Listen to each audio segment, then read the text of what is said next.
Yes, my people, welcome to another episode of the Where's My Podcast. Today, we're joined by a special guest. A very special guest, actually. Yeah, we're with Daniel Peters, founder of the Fashion Minority Report. He's doing great work, incredible work in the diversity space, and I'm really grateful and honoured to have you on the platform. So, Daniel, thank you for coming on. Thank you very much for having me. Thank you, Daniel. So, do you know what, Daniel, yeah? When we start every episode, obviously you wouldn't have seen any yet because they're not out. I basically kind of just talk for like 30 seconds about why we've invited the guest onto the podcast. And obviously with you, I don't want to say... I'm going to keep that in. Obviously, I don't want to say it's self-explanatory, but it goes a bit deeper than Daniel's a diversity person. I want to talk about diversity, so let's get Daniel on. It's like, with us personally, we want to diversify the industry through like inspiration almost in terms of coming from our content. And I think that may have been similar to the way you were thinking about when you started the Fashion Minority Report, because you spoke about wanting it to be a podcast first. But then obviously I look at what you're doing and I'm like, you're doing tangible things to do it, to actually diversify the industry. And that's something I see as incredible. You know, it's not easy putting structures in place to kind of change something that's almost been set in stone for decades, if not centuries. So yeah, I just want to big up you, give you props on that. And now you know why you're here, Daniel. Thank you. Yeah. I did well with the intro though, didn't it? You did. Like I've got a big head at this point, so thank you very much. You're welcome, Daniel. But yeah, where I think it would be good to start is obviously you have founded the Fashion Minority Report. It's not like one day you woke up in the morning and you said, you know what, I want to diversify the fashion industry. You obviously went through your lived experience and eventually you got to a point where you were like, you know what, I need to make a change. So I kind of just want to talk about your upbringing, how you started in fashion, what you did in fashion, then obviously go on to what led to the Fashion Minority Report. So yeah. Hit me. Yeah, so let's start, man. Where are you from? What was it like? So I'm from Peckham, which is best area in London. Not gonna Debatable. Well, okay, cool. Yeah, I mean, coming out to here was a bit far. But no, like I'm from Peckham. I'm from a single parent working class family, which I'm incredibly proud of. Because actually my mother and the people that she surrounded me with are the ones who have given me a great foundation and who have allowed me or helped me to see that I can do whatever I want to do, because they didn't put any limitations in front of me. Often we can hear, coming from ethnic minority backgrounds, that our parents can limit what they think we should do because they want us to get a good job where we're going to be a doctor or a lawyer and we're going to get paid for doing that. But I wasn't stopped from becoming who I wanted to be. Like, even at the age of 14, I went to the Brit school. And so for me, I didn't really face much opposition from anybody in my anybody in my family or immediate kind of like family friends. Actually, somebody who is a family friend gave me the tear out from, I think it was the South London Press at the time, that said, can you sing? You should come here. And then I applied for the Brit school and I got in and it was awesome. But then I pivoted and wanted to get into a more fashion-based job, and went to the Fashion Retail Academy before it had even really properly opened. And with that, it opened my eyes to what the fashion industry was, because I thought fashion was just being what's the word I'm looking for, a stylist or a photographer or a model or a fashion designer. I didn't know that there was anything outside of that, like buying or merchandising or store management and all of these different things. So that Sorry, Daniel. Can I just cut you there quickly? Yeah. Because obviously you spoke about making that transition from that performing arts to fashion. Yep. Why was that? Did you feel like fashion, a passion for fashion, sorry to sound cliche, was something that was always in you? Or was there something that happened that made you think, you know, I want to go into fashion? My mum's a seamstress. Makes sense. My grandmother's always been a seamstress. I've seen my mum make clothes for people over the years, make me things. She made me my prom outfit and I was wearing like a white Kangol flat cap, feeling like I was fly. It was years ago, so no judgment, but I did look a lot like Samuel L. Jackson. But it was cool. I went up there and it was like I was the flyest thing in the room. But for me, I've always had that kind of element of creativity around me. And music for me was the first initial choice because I was told I was good at it and decided to pursue it. But then I fell out of love with music because at a time when I was at the Brit school, there was more of a pushing for indie music because it was the hot sound. There wasn't really necessarily pushing my sound, which was maybe more neo soul at the time, kind of like jazz. So I made that decision that actually, because this isn't something that I want to do, and I didn't want to go to university. I knew from day one I didn't want to go to university. It wasn't for me. It wasn't where I was going to excel. I don't see myself as the most academic person, but I saw that actually there's an opportunity for me to go to the Fashion Retail Academy, get that qualification, and then move on to getting a job in the industry. And in many ways, that's what I did. And my university was going and being at Burberry at the age of 19, in comparison to other people who go to university, get a degree in something, accrue an amount of debt, and then don't even necessarily go into that field that they've just studied for. For me, I didn't want that as an experience. Like, yes, I would have made some great friends that I would have probably carried through life, but actually I've done that just through going to work. And I feel like at the age that I'm at now, in some ways I'm possibly ahead of other people because of the experience that I was able to gain at Burberry at that point. Cool. That's a lot. So, yeah, that's a lot. You told us a lot still. But what I'm thinking about, Daniel, is Burberry. And the reason why I'm thinking about that is because obviously you're a black man from Peckham. And then you have Burberry, which is a brand that's very, I don't know whether synonymous is the right word, but synonymous with like British upper class, or was anyway, upper class British culture. So how did that happen? Why Burberry? Did you want to go there? Do you know what I mean? For me, Burberry is a heritage brand that's been around for 150 years or something at this point now. And it was kind of like the pinnacle of a brand you want to be at, because they're in the news. They're the brand that people are talking about. They're a brand that a lot of people wear because of the style and what they do. And so for me, that opportunity, I was put forward for that role. So I'd been working on the shop floor of Selfridges, and I spoke to the visual merchandising team and said, hey, I've got an extra day in the week, which I can do for free because I want to learn about visual merchandising. And within a couple of months, somebody put me forward for a role at Burberry because they knew that there was one available. I applied. It was only supposed to be for 6 weeks. I was there for nearly 4 years in the end, after that initial 6-week stint. And I feel like if I didn't put myself forward for that opportunity at Selfridges, I wouldn't necessarily be sat here. Wow. Because, for me, Burberry has been a linchpin for so many different conversations that I have. I'm still connected to so many people who worked at Burberry at the time. My contact at Dunhill, who is the creative director at Dunhill, who dresses Kanye West and other people. When I launched Fashion Minority Report, he reached out and was like, hey, you might not remember me. And I'm like, you're the creative director of Dunhill. I know who you are. And I remember you from Burberry. But he reached out to congratulate me, and then we decided to set up a call. And then they took part in my mentoring program. So even though I left that company in 2010, 11 years ago, actually, in terms of reputation, in terms of the people that I met, we're still connected. And it's what helps me. So for me, my network is one of the most important things that I have in my back or front pocket. And especially considering with what you've gone on to do, I think having such a network is great because it allows you to get into certain spaces that you may not have been able to do. But so, do you know what's interesting, Daniel? Yeah, obviously I have my conceptions and a lot of them are misconceptions.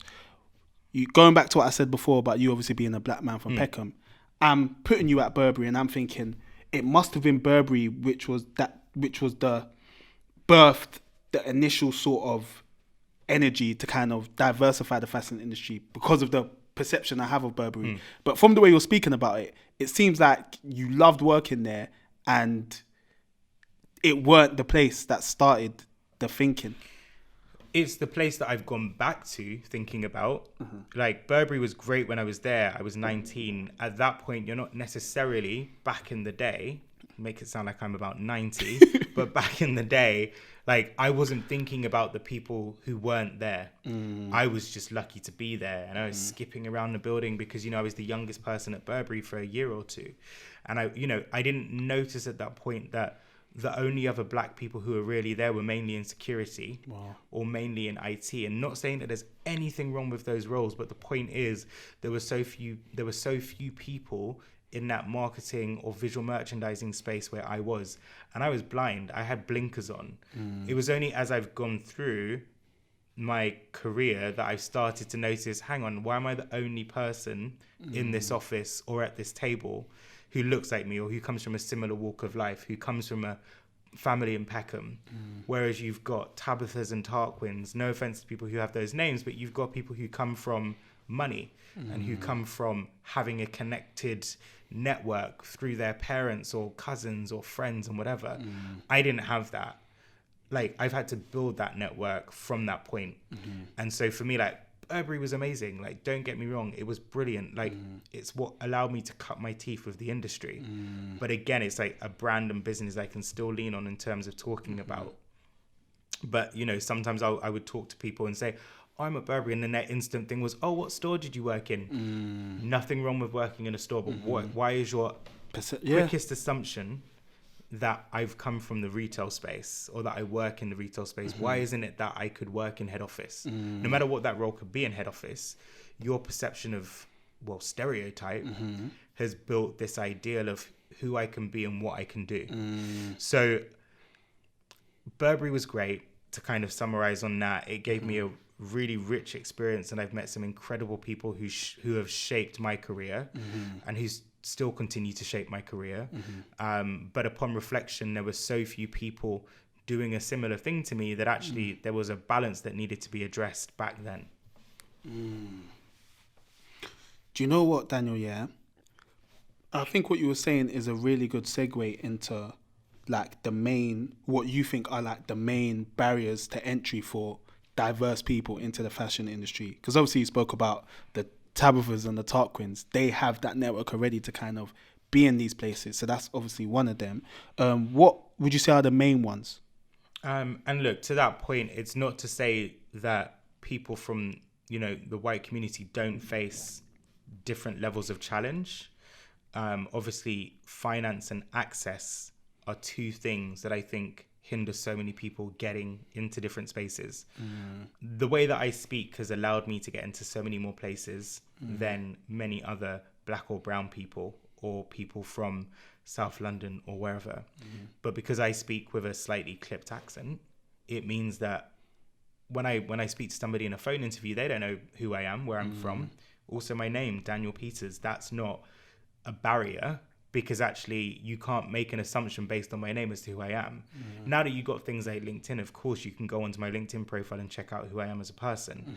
But typically speaking, if somebody's not done that, if I turn up for an interview, or if I've turned up for an interview in the past, they're like, Daniel, like, they're not exactly expecting me to be who I am. But to your question, it's like, access is one of the biggest things, that we don't all have networks that can open a door for us, that can show us a way into a space. And so many young people I speak to now talk about not having anybody that they can turn to help them get a job, or people that can help to introduce them to somebody else in a different space. And that's one challenge, but also things like education can be a challenge as well. Because often on a CV, there's talk of the fact that you must have X amount of educational years in a particular thing. And that can be a barrier to entry, because actually for myself, because I didn't go to university and I didn't gain a degree, does that mean that I can't work in the industry? No, it shouldn't mean that at all. But because of the way that we word things, because of the way that we talk about things in job specs or on websites or on platforms around HR, people will look at it and go, well, I can't apply. But also financial means, like, you know, with me getting that job at Burberry at 19, it was a paid role for 6 weeks, 5 days a week, you know. So many times there are internships which are unpaid, and I'm not about that life. Like, why? Like, if you can sell a coat for £1,000 or a skirt for 600 or a bag for £2,000, then you can pay your intern, because actually they're doing a great deal of work for you. And actually, if you value their time and their commitment, pay them something. Because if not, they're gonna have to go and take a second job at the end of the day to be able to survive. We've all got bills to pay. 100%. I've got expensive bills to pay at this point, you know, but we don't always take that into consideration about the people that are working with us or for us, that actually they might be needing to put money back into the family, especially coming from an ethnic minority background or potentially a lower socioeconomic background. We've all got to put money into different places, and you don't know my situation, but you assume that I can just work for free because it's giving me experience. Like, it is giving me some experience, but there need to be better laws in places to make sure we're not taking advantage of young people. And so I just think access, money. Also, there are gatekeepers who don't always want to open the door to a diverse network of people to sit around a table. But the output of work is going to be so much stronger if you've got Tarquin and Raekwon and James and Sylvia and whoever, who all come from different walks of life, who can bring something different to the table. Like, for me, that's the best thing. But we get people that go, do you know what? We're fine as we are. Actually, we don't need to diversify anything because we're already doing well. Or let's get this person in, but then there's no support network or framework for that person to develop them. So then sometimes we end up staying in junior positions for the longest time and not climbing up the ladder. Honestly, Daniel, this is so much to take in because obviously, as I said, I have my perceptions of like the fashion industry and whatnot, but I've never worked in fashion. So my perception is just from having read stuff or watched stuff or whatever. But you've obviously lived it, and the way you just broke down everything is proper upsetting to hear. Do you know what I mean? It's proper upsetting to hear. And I just want to say that I'm really grateful that we have a platform like yours that is aiming to change those structural things that need to be changed. And this is leading on to my question. We're going to kind of backpedal a bit. But obviously you said Burberry wasn't the place where you said, you know what, I've seen these structures and I want to change them. Whereabouts were you in life when you really said to yourself, you know what, this ain't right? I mean, in reality, having had severe depression in 2016, that was an awakening for me because it kind of brought me to a point of like realizing what I needed to focus on, how I needed to open myself up to different things. And for me, that was really a bit more of a start. Like, I've always tried to champion different people where I can, but sometimes until you get to a particular level of seniority, you're not able to make all of the changes that you want, especially because of the way that systems have been built so far. So for me, from that point of 2016, you could call it an awakening or some kind of rebirth. But for me, it was really just understanding that I've been given opportunities. So how can I start to make sure that there's more equity? So I remember joining a tech company a few years back, and So this had nothing to do with fashion? so yeah, like it was just more like, for me, a generalization of realizing that I need to be like, I am to some extent I'm accountable for an office space that I'm working in general, or just in a way society is to like the people that are given access to things. Like it can't stay as it was for me. And you know, walking into a job in 2018 at a company where I was very much like one of two black faces. But then on the first day, I was like, why are there no female senior leadership team? Why is it all men? Why is it majority white men? And people were like, oh, you can't come in and say it. And I was like, well, I can. You can't stop me from voicing an opinion. If you're going to fire me, then it's like an unfair dismissal. Like, know your rights. But for me, that was really like 2016 onwards was a turning point. It was like my eyes, you know, were open a lot more to what wasn't going right and how people weren't being supported. And then I started to apply that a bit more to like the industries I work in. And, you know, like it's become deeper and stronger and more ingrained in what I do on a daily, that I need to, you know, take on practices that help people. And, you know, last year, sitting in the pandemic in May was really what brought me to launch Fashion Minority Report. Like before that, I hadn't thought about doing something physically that challenges the systems. And I'm glad the pandemic happened in that sense. But yeah, like there wasn't necessarily something I'd seen at that point in the fashion industry. It's just that I got to thinking about what hadn't been happening, and actually how can I try and make a difference. Thanks, Daniel. You said a lot of things in there which have led me to like my next couple of questions. So you mentioned when you went to the tech company, you first of all you noticed that you were one of two black males. Then you obviously said that you realized there was no females in executive leadership positions, and it was mostly white men. And my first question regarding that is, how, like, what does diversity look like? Because obviously you being a black male, yeah, and the cape you've put on already is a heavy cape.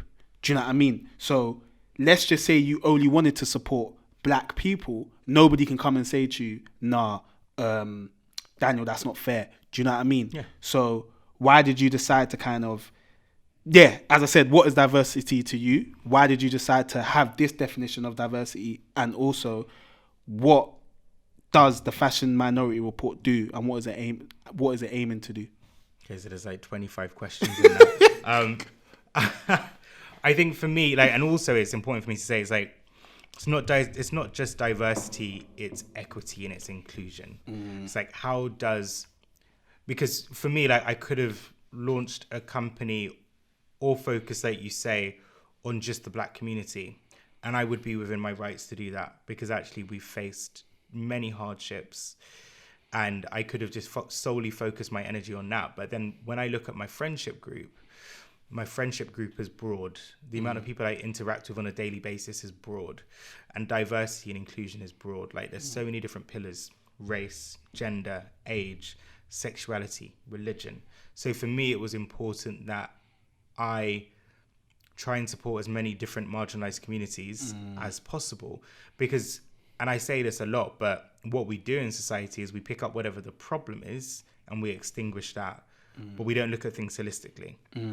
It's like, how do I look at all of these different touch points? And it's like, some amazing companies have launched over the past 18 to 24 months, like the Black in Fashion Council and other organizations, and what they do is amazing, or good in that sense. But for me, my focus needed to be slightly broader, because I felt that I had more of a duty of care to supporting more people in that sense, or broader.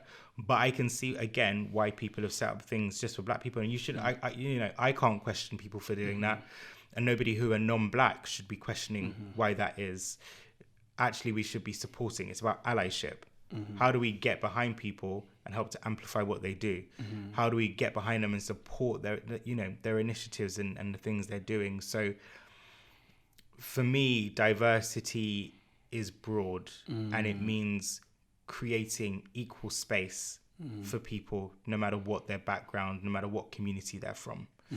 And with the Fashion Minority Report, like, the tagline or strapline of the business is creating inclusive workplace culture. And that's what I stand by. It's like, how do we, within your organization, business, or whatever, create inclusive workplace culture? And for me, that starts with the people who work there. We don't need to put out something on Instagram so that everybody knows you care about black people, because it's also not just black people we're talking about, like the rise in Asian hate crimes last year, what was happening in Palestine, what was happening in the UK with anti-Semitism.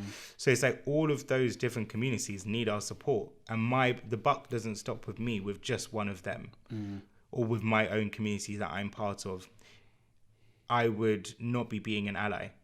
And so for me, it's like, how do I go into companies and help their team members to understand how they can support one another, and to not feel scared to stand up for supporting somebody else, because sometimes we can feel intimidated by it, because we're worried that somebody senior is going to wonder why we're challenging the system or the status quo. But actually, after what happened last year, and the fact that we were all plugged into this conversational matrix about diversity and inclusion, it meant that we're all kind of slightly on the same page. Not everybody, because some people are like dragging their feet, like they don't want to come to the table. It's not saying we want to get rid of everybody who already exists, but what we're saying is we need to diversify who sat there. And so for me, with like Fashion Minority Report, we get to work with an amazing roster of clients, which is great, and we get to do different things. But the mentoring program for me is probably the highlight, because of the 18 to 27 year olds whose careers we hopefully get to help along the way. Daniel, yeah, with everything you're saying, I can't help but ask the question, yeah, in fashion, what does diversity look like? And that sounds like a self-explanatory question, but in your podcast with the industry, the podcast you did last year, you spoke about the elitism that exists within fashion, and obviously, whether you're getting, black people into roles, you're getting Jewish people into roles, or do you know what I mean? Anybody into roles. Class, for me, is one of the things that I don't want to say gets left behind, but in a field like fashion, I feel like that's one of the more difficult diversities, if that makes intersections to kind of, change. Like, because obviously fashion in general, as you said, of all the barriers to entry, people, unpaid internships and stuff like that. So how difficult is that? I don't know if you agree with me or understand the question I'm trying to ask. I guess in a way, I might get this wrong, but class is at the forefront of the conversation because of where fashion has come from. When we look at the pricing of items, you've either got things which are really easy for a lot of people to afford, and then they're normally sustainability issues with that, or you can go and get something luxury from a big brand, and people are going to feel like a baller or whatever. They're going to feel like they're the top whatever. But I think that's what's translated also into the office spaces. That typically, when we've looked around the office spaces over the years, actually there have been a lot more people who are middle to upper class. But again, it goes back to my point about the way that I speak. So the way that I speak, which is not an accent I put on to make anybody feel comfortable or good about themselves. It's just who I am. But the reality is that because of the way that I speak, I've been able to easily fit into those spaces because of the things I might do on a weekend. If I go to the Tate or if I go to whatever, it gives me something to talk about that other people can relate to in those spaces. But that's not to say that other people who come from Peckham or Tottenham or wherever don't do those same things. But again, down to perception, down to stereotyping, we make an assumption based on what we call cultural fit. So what we've done in the past is we've picked people who we think we can get along with more so than people that we think are going to be best placed to deliver the job or to deliver on the role. So we've really been looking at, is this person somebody I want to sit next to? It's not why I hire somebody. Like, I want there to be a vibe, don't get me wrong, but that vibe isn't about whether or not we can go to the pub or whether or not we're going to go to the Tate Museum or we're going to talk about, Homeland or something, for instance. It's based on, is this person going to help to, or going to bring something to this role which is really going to challenge me and challenge what I've been doing and make it better.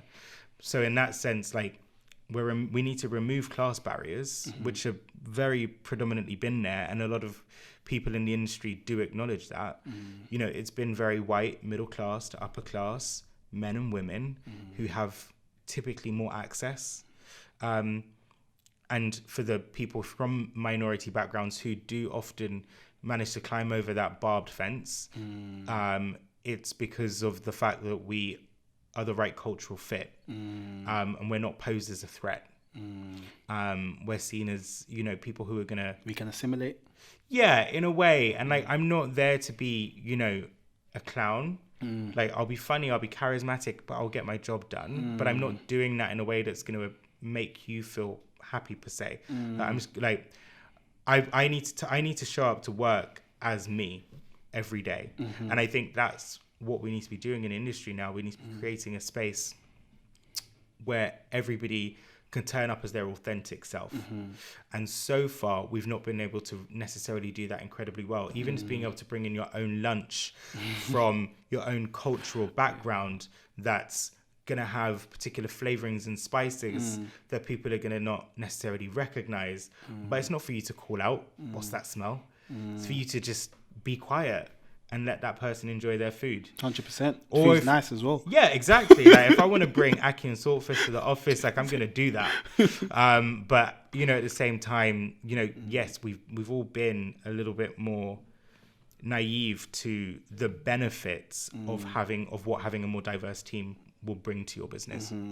Daniel, like honestly, I'm so happy with that answer, because obviously coming from a working class background myself, it's so weird, because even obviously being a black man, it's like you would expect me to see black men in certain positions or black women in certain positions and trust that they want to help us. But then when I find out that they went to Eton or they went to this sort of private school, immediately I'm turned off and I'm like, they don't really care about me. Do you know what I mean? And obviously you're a working class male yourself or whatever, and this isn't me saying this is the reason that you care about the working class experience. But I'm happy to hear that, as I already knew, Fashion Minority Report really wants to help everyone. It's not just, you're focusing on all the intersections, and although, as I said, it's a heavy cape to carry, it's what needs to be done to obviously change the industry. And leading on to my next question, you used it in a different context, but you mentioned the word clown and not wanting to, you're not the clown, obviously you're not. When you said that, it reminded me of a question I had in my head regarding tokenism. And I feel like in the fashion industry, you're fully within your right to disagree. Like sometimes I feel like a lot of tokenism goes on and then it's celebrated. And then I say to myself, how much should we celebrate this? Like, for example, you obviously got Virgil, who's creative director, LVMH. I don't know if that's at Louis Vuitton. Sorry, yeah. I don't know if that's his actual role. Then you got Edward Enninful, Vogue and stuff. But then, if you look at the actual workforce of those companies, probably like 0.001% diversity-wise. Do you know what I mean? So how much should we celebrate those things? I mean, look, change doesn't happen overnight. True. I think that's a point to note. But when you do look at Edward's team, it is a lot more diverse than it was under the previous stewardship of Alexandra Shulman. You may have seen that picture taken on the roof before Alexandra left, and it was of the entire Vogue staff. And it was quickly called into question by, I believe, Naomi Campbell, who called out the lack of diversity that was there. I think Edward's done a great job in terms of keeping a great roster of people who were already there, because you can't just fire somebody because they're not black or brown. Like, can't just be like, here's the door, bye. It's more a case of being strategic and building the best team, but then bringing in different representation. Donna Wallace is there working on accessories. There are other people's names who I can't remember off the top of my head right now, but he's built a really great roster of a team who are young in their mindset. They're fresh and they're doing great stuff. Looking at Virgil's team, we don't get that much access towards seeing it, but I think because a lot of that stuff happens behind closed doors, we see campaigns, we see editorials, we see video content where you will often be seeing more of the diversity. So of course we question what's happening behind closed doors, but then we would also probably be triggered if they started talking about who all of their staff members are on social media. We'd be like, well, this is you. Virtue signaling. Yeah, exactly. So sometimes you can't win, you can't lose. We can't win, we can't lose. There needs to be conversations which are had so that people can see that there is diversity within your business, but it doesn't need to be done always in such a public forum like an Instagram to showcase how diverse your team is. There are different ways of being able to do that so that it feels more neutralized or more natural, I should say, as opposed to it feeling like, hey, let's get all of the brown and black people and wheel them out and get them to talk about how great it is to work here. Like, that's not the one. Like, it's not the one. And these things need to feel more organic. They need to feel natural. Don't just jump on a bandwagon because you see 25 other companies doing it. But at the same time, be progressive in what you're doing. Stand behind what you're doing and don't make it a one-time thing. Because it's not just for a season. You're doing it for a reason in that sense. So I think, yes, there is still a long way to go. And I talk about things like Rana Plaza. Like when Rana Plaza happened 10 or 11 years ago now, we've only really just got to a point of talking about sustainability on a much Wait, more sorry, what's Rana Plaza? So Rana Plaza, when the disaster happened at the factories, when there was an earthquake. But when we look at the amount of people that died in that space in garment factories and the conditions that they were working under, you know, a lot of work has been done around sustainability from that point, and making sure that garment workers have better rights and better processes and procedures. That's what's got us to this point of talking about fast fashion and talking about, you know, why garments shouldn't cost £2 to make, because actually if something costs £2 to make, like what's been that process to get to that point, and how much has that work been paid? Yeah, 100%. So we've only got to that point like 10 or 11 years later. So not, you know, that's not to be disheartening about looking at the diversity and inclusion space, because obviously we're moving at pace now. And I see a lot of brands, or I talk and work with a lot of brands who are trying to diversify, and not just from a race perspective, but also from a gender again, or age or religion, so that you've got a beautiful mix of what we see outside our front doors when we walk to Peckham High Street, or, you know, in your case, Westbourne Grove. But, you know, for me, it's like I'm seeing things happening. We should be moving quicker, but right now, some people are still making excuses. Some people are turning a blind eye, and others are trying to make the change. Because there's so much going on, Daniel. Like we spoke about authenticity and companies not wanting to virtue signal and whatnot. Like when companies obviously come to work with you guys, your team, Fashion Minority Report, how do you kind of get? Because I suppose when they first come, there's that implicit belief that they genuinely want a difference. But then also me being quite cynical about the fashion industry, obviously there's the fact that they may just be wanting to tick a box. Do you know what I mean? So how do you kind of gauge who's genuine and who's not?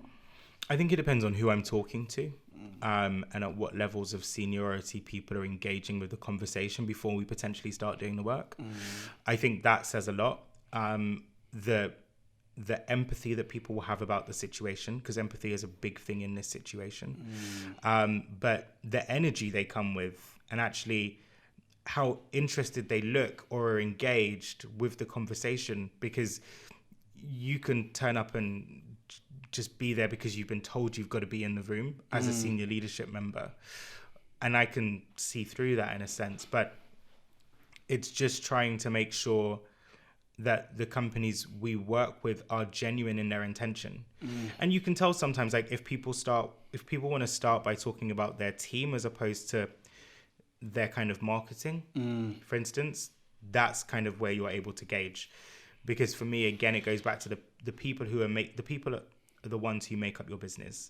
The people are the ones who you need to be talking to understand how they feel about the culture, so that you can measure the culture. And depending on where your conversation goes with that first, as a business, I'm able to understand and ascertain where your focus lies. That makes so much sense. Good answer. And we touched on this prior to when we started recording, but I just wanted to ask about, obviously this is more personal to you. Obviously it's Black History Month. Yes. So you've been busy. I have, actually. Yeah. I have. And so that leads me on to my question. Obviously, when Black History Month starts October, you're probably getting more calls than usual. Certain brands are hitting you up and you're thinking, but you guys... But anyway, you're still obviously going to listen to what they have to say, and then you kind of, again, work out whether you should work with them or not. How do you feel about that? And how do you kind of decide for just Daniel who you should be, you know, listening to and actually gracing their platforms, because that's what you're doing? I mean, I don't see it as gracing that platforms, because that makes me feel grander than I actually am, and I'm just a guy trying to make a little bit of difference. But I mean, I also saw a tweet last night that said, or that spoke about how loud companies and brands were for Black History Month last year in comparison to this year. I don't know, because, you know, kind of to your point, I've had a lot more engagement this year with Black History Month than I did last year. That might just be because a few more people are aware of me and my business in that sense. But it's also just like, you know, I'm probably doing 7 or 8 different things this month, which have a diversity and inclusion lens applied to it. But, you know, I want to understand who else you're bringing to the table, why you're bringing us to the table. If it's something more creative led, how much autonomy are you giving me in this space to kind of create something? You know, who are the team that you're kind of assigning to support or work with me on something? I think there's different organizational and logistical things that I take into consideration to make sure that you're not just doing this in this moment. Like, what did you do last year? What did you do the year before? Or did you only do something 3 years ago? I think to some extent, if you've done something at least prior, and not just, and you know, prior to 2020 in particular, then I'm going to be more enthused to speak to you about this and to look at how we can work together. As opposed to me, like, yeah, I could just turn my back and be like, come back to me, and actually when it's like March, when it's not just Black History Month. And again, like, that's it, like looking at people's social media and going, do you only show, you know, black or brown people because of us talking about Black History Month? Do you only show us in October and kind of the months kind of around that? Or is it more equally spaced out? So that actually it's not just bringing us in at an opportune time in the way that with Pride, like, are you just bringing in or talking about the queer community at that point? Because it's like, I'm going to sell something that's got a rainbow on it, you know, in comparison to I'm going to sell this black person's voice to talk about something or whatever. And, you know, I've been really lucky to work on a project this month with LS, the sportswear brand. And I was given, you know, the creative control to come up with the concept, I am not your stereotype, to pick the people that I wanted to feature.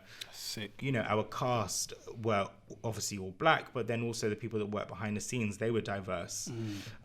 So again, it's like, depending on how much creative freedom I'm given to work on something will also allow me to judge, are you just doing this because you feel like you have to, or are you actually doing this because you care that bit more than sometimes my brain will tell me that you might be doing. And I suppose sometimes even your heart could lead you sometimes. Yeah. Like, we can be skeptical of things, don't get me wrong. And I try not to lead with a skeptical brain or mindset, because for me, again, like, just the work in general and being a professional, it's like, yes, I need to look at something with a cautious eye, but I don't want to be skeptical all the time. Of course, because if you are, then you won't do anything. Yeah. I'll be sat there on the fence like, I'm not sure. Is this just because I'm brown right now? Well, obviously, Daniel, yeah. With the fashion, with everything we're saying, like, the whole conversation has just got me thinking in my head, what does success for the Fashion Minority Report look like? Because the reason why I ask that is because so many things are set in stone, and I don't want to say bad isn't the right word, but percentage-wise, things aren't where they should be. And my question is, how do you know when things are where they should be? For one, is there like a sort of statistics that you guys use or anything like that? Yeah, so also, that's my question. How do you know when Fashion Minority Report has achieved what you set out for it to achieve? I try not to stand by the diversity statistics as to what we should be doing. Like, it's good as a bit of a benchmark, but sometimes when we stand by those numbers, it means that we get to the 19% or whatever, and we go, oh, job's done. Don't need to hire any more black or brown or just people with disabilities or so on. And that's like sometimes where it can stop, because people go, well, we've done what we need to do. But that's where the problem therein lies. I think it's more about just continuing to work with a mindset of recruiting a diverse roster of talent continuously, not just because it's something that's being talked about in the public eye, but in terms of, I guess, how I measure success generally around whether the work we're doing is landing. It's actually, in a way, when we talk to our mentees or even the people at the companies who aren't exactly involved in a project, but when they, you know, we've had mentees so far who have really come to us and said the program's really helped to change their focus and their direction, and it's helped to give them more confidence and stuff. And that for me is a big one, because it means that actually the mentoring programs worked, that they've achieved their goals and objectives with their mentor, and that there haven't been any issues, means that we've done a good job in terms of providing a service that can help somebody to hopefully break down doors. We've connected them to an industry professional who can help them to get to the next step. We've got interns placed at different companies right now because of the mentoring program. So there's all of that. But then also, as I say, like looking at the clients we work with, some of their employees will reach out to us either after a workshop or after a piece of work that we've done and say how much it's like impacted them and that they can see it resonating across the business. So it's not like I'm looking at, again, numbers of people, but because I don't have a boss in the background to say, good job, Daniel, like hearing those comments from the people who the work is supposed to support allows me to know that we're doing hopefully a good job. The right thing, no, 100%. And obviously you guys are only like a year old. Have you touched your anniversary yet? Or was it 2 years? No, so we launched July the 9th, I think it was, 2020. So what month are we in now? October? Yeah. So we're like 15 months old or something. Yeah. And when you first started, again, this is obviously going to be hard to gauge, but are you doing what you set out to do a year in? Do you know what I mean? thought this was going to be a podcast, man. Like, literally, like, I thought the FMR was going to be a podcast and I'd be working at a different company. Like, I did not assume or understand that this would become what it is or what it has. Do you know what, Daniel? Yeah, I'm gonna stop. Like, because this, like Daniel, like obviously you don't like me using grandiose words and whatnot, but the fashion industry isn't diverse, innit? So if you're setting out to diversify the fashion industry, to me, it's revolutionary. Do you know what I mean? You're gonna make a substantial, long-standing change. So how comes you didn't think that it could become this? Do you know what I mean? I think because I had no expectancy as to what it would be. Oh, okay. So for me, there was no like, it was only kind of like maybe a few months in and you start talking to particular brands and you're like, actually there's a want and a desire for this, or there's an audience who wants it basically. And then you go, oh, actually this could become something. And then also for me, it's like, when I think of diversity and inclusion training, it's typically been led by a white man. And what diversity issues has he typically had? Again, going back to what I said at the beginning, like not everybody comes from the same point of privilege, even white people or people from any other ethnic background. But in particular for a white man to tell me about the struggles that are faced by different communities doesn't land quite so well, because actually I guess with me it comes from more of a lived experience or from the lived experience of people that I know. That's not to say that a white trainer doesn't have a place in talking about these things, but for me, I think why people resonate with what I do is because I'm authentic and I'm not going to beat around the bush. I'm somebody said I'm fair but firm with what I do, with the conversations I have. And yeah, like what we've been doing so far has surpassed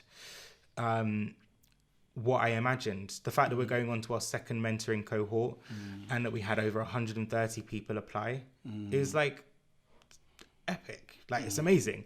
And actually we're going through those applications today and looking at our shortlist and seeing how rich it was in terms of different racial backgrounds, ages, what people want to do, makes me go boom. I'm doing, hopefully, do you know what? I'm going to change that. I'm doing a good job in terms of helping to create space for people, because my job isn't about me. It's about how I help other people to, create or see themselves represented, but also to step into roles and positions and so on. Yeah, no, big up yourself, Daniel, man. I'm happy you kind of got into your. I'm cool. Yeah, I'm cool. I like that. But yeah. Oh, yeah, cool. I'm gonna round off anyway. Yeah. Do you know what, Daniel? Whilst we've got you here, obviously this isn't me putting certain things on you, but I'm sure being. I love when questions start like that. So not to put something on you. Cool. Carry on. It's not gonna be bad. Don't worry. But obviously, our platform, we really want to, inspire the younger generation of fashion professionals, fashion designers, whoever. And you've been there, you've done that. Obviously, there's still more things you want to achieve. But I'm sure throughout your career, there were certain situations that you had to navigate, certain uncomfortable situations. So I was just wondering if you'd want to share like how you overcame certain things and was actually able to. Because some people, I've had other conversations where some people have said they were in the fashion industry, but because of those intricacies and those microaggressions and all the things that can happen, they've dropped out. Do you know what I mean? They couldn't handle it. So how were you able to kind of overcome certain things and succeed? I guess one thing is having a particular amount of resilience, because we're often going to get no's, and that can be in any sector, any field, for anything that we're doing. But it's not necessarily seeing no always as a bad thing. It's looking how you can turn it into a positive. And I think on top of that, you know, one thing that we can often face, like I touched on before, is that we can often be sat in junior roles and we don't get necessarily always given the opportunity to grow as much as our peers. But we also need to be autonomous in that sense. Like we sometimes need to take that control to make sure that companies we work for, businesses where we are, understand that I want to progress to a particular point or to a particular place. So it's kind of also saying to them or putting in front of them, what is my trajectory? Because I want to get to here. Because I don't want it to always be a case of we have to leave and go to another company to get a different level of seniority or to get more pay. Like we need to make sure our companies are getting behind us. And even if that's a conversation that we need to have at interview stage when we're first going to a company to understand how a company helps you to progress, do it then, because actually you can have those notes and hold a company accountable for what they said to you at the beginning. So that actually it's like if they've moved the goalpost, then you want to understand why. So for me, again, it's that accountability piece of like, you know, or actually, sorry, I mean, what's the word I'm trying to say? It's that piece about being autonomous. So that actually you've had this conversation with me. I remember that you've said this. It's actually 6 or 12 months since I've joined the company and I've got to this point. So how do I get to the next level in a tangible way, in the way that I've seen my peers going or, you know, moving to different roles? Like be vigilant, but also be the person that's perhaps one step ahead. Like know how the business is performing, because actually sometimes people are going to respect you that bit more for actually knowing more about the business than somebody else does. It's not saying you need to be like a brown noser, but actually be that person who's gone the extra mile. Be that person who's on LinkedIn, not just to grow your network through, you know, click and connect with people. Write a short article about something you've seen. You know, if it's about the fashion industry, write about the recent Virgil Abloh show. It could just be 250 words, but get, you know, people interacting with those things, but also do build your network. Because as I say, like, I don't want to say it's who you know, but actually having an army of people beside you who can support you, and equally who you can support. Because it's not just a one-way thing. We've got to think about this in a way of like, how can I support somebody else? And sometimes we can become gatekeepers ourselves.